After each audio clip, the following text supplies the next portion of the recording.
আপনাদের সবাইকে অনেক অনেক শুভেচ্ছা। কবিতা ৩৬৫ দিন চ্যানেলের পক্ষ থেকে আজকে ২৪ জানুয়ারি আজকে যার কবিতাটা শুনব তিনি হলেন সব্যসাচী কবি লেখক ফারুক প্রধান। আমরা তার লেখা সদ্য একটা লেখা কবিতা শুনব।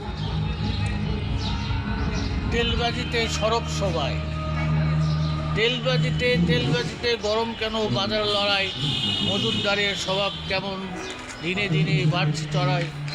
আমরা কেন ধরছি না তার লাগাম চেপে শিকল টেনে, আমজনতা বোকার রাজ্যে তাকিয়ে থাকে ঘুমায় জেনে।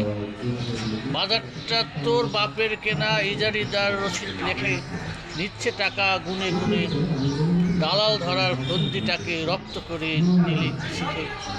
হরিয়ারা সব ঝুড়ি ভরায় হরেক রকম ফল ফলালিতে, ক্লিনাররা সব ঝাড় ঝাঁটাতে ধুলা উড়ায় কলকলাতে।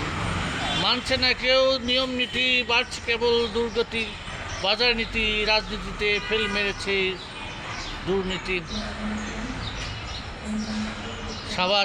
সাবাস ভাই, কেমন চালাও দেশনীতি, বলতে পারো বাজার কেন উঠে নামে প্রেম প্রীতি।